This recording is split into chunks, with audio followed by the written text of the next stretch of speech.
Progressive Democrats, of which I used to call myself one of them, um, I do believe that they have good intentions, or at least they believe they have good intentions. But what they have done to black people in America has been atrocious and sickening. Um, the policies that have favored, well, not favored, but have resulted in greater uh, drug availability, drug use, and a drug addiction has resulted in extreme increases in homelessness and addiction amongst the black population. Where I live, I could go easily a whole year without seeing a homeless black person.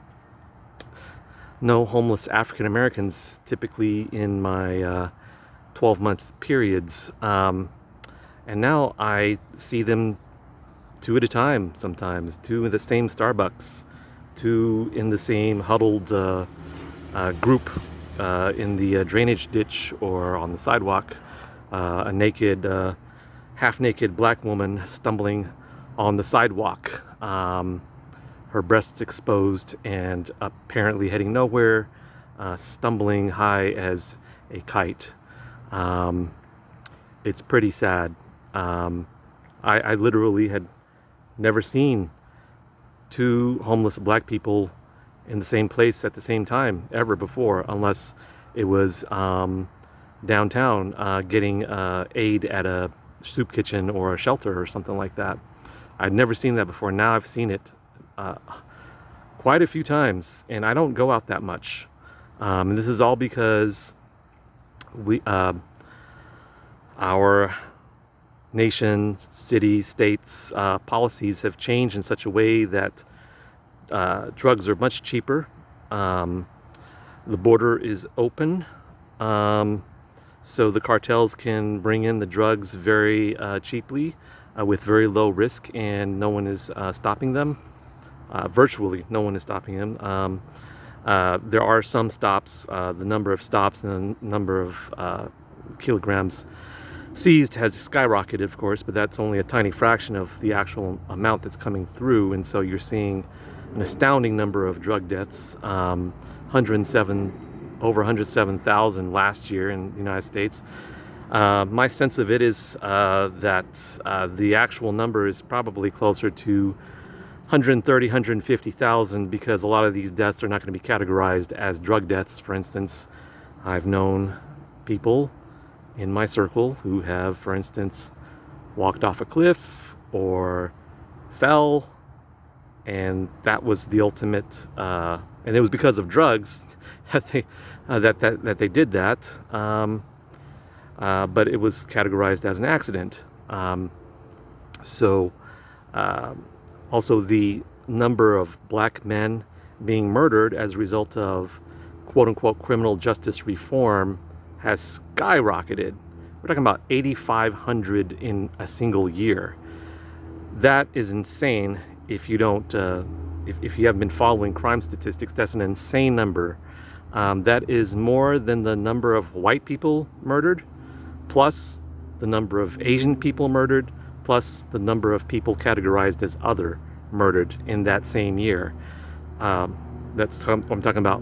White males and white females, Asian males and Asian females, and all of the other category have fewer murders, have been murdered fewer times than just the number of black men. And this is because with criminal justice reform, you see people like that man in New York City that just put another man in a coma by just sneaking up on him and punching him, a total stranger, punched him in the back of the head.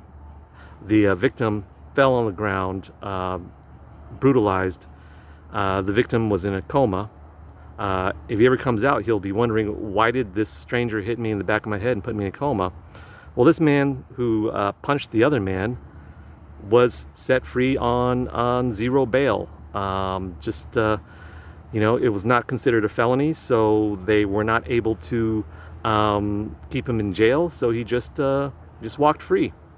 He may or may not appear for a trial, and if he is put up on trial, then you'll probably get quite a light sentence, as for instance, a lot of these people who have been attacking old Asian ladies have already been arrested like 100 times for all sorts of violent offenses, and non-violent offenses as well. But we're not talking about, oh, this is the first time they decided to punch out an old Chinese lady out on the streets, or an old Filipino lady walking home from work. They've had numerous arrests for assaults and sexual assaults and so on and so forth.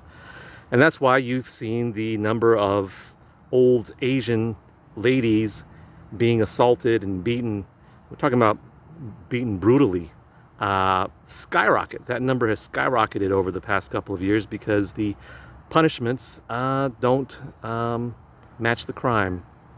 And so what started as movements amongst the progressive left to help black people has resulted in thousands and thousands of additional black deaths, because so many of the people who are set out free on zero bail, or whose sentences were shortened.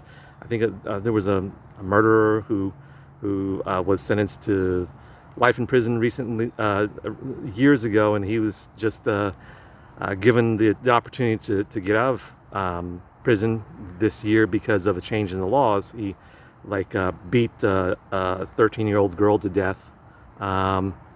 So all these laws are letting out many violent people onto the streets. And which streets are they? A lot of those streets are in black neighborhoods.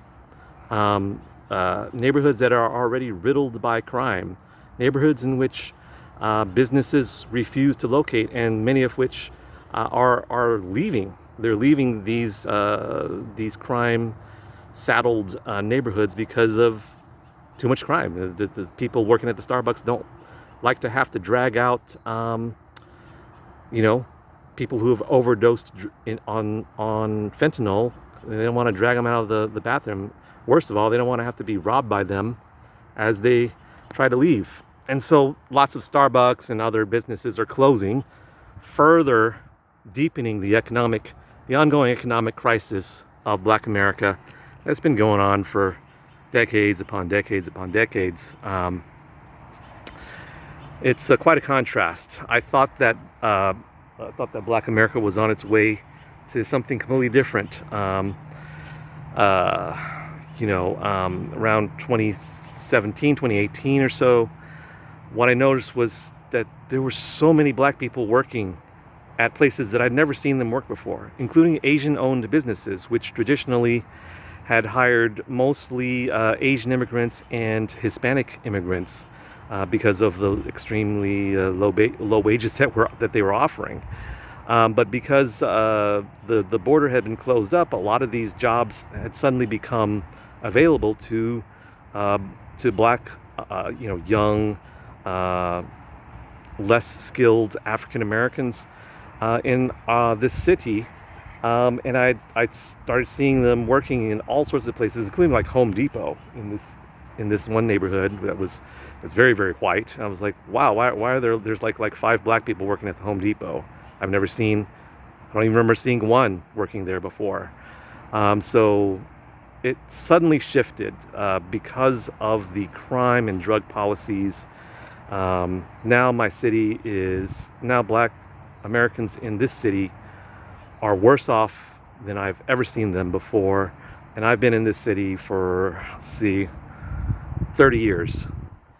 So I've been here since the terrible gang war days in the 90s, 80s, the 90s. I wasn't here in the 80s. And so I saw what the hoods looked like back then, the neighborhoods, the housing projects and everything. And I can tell you that it is far worse today than it was back then, because back then, like I said, I would rarely come across an African American strung out on drugs or homeless. Never saw one naked on the street. Never had one harangue me because I wasn't giving him or her money.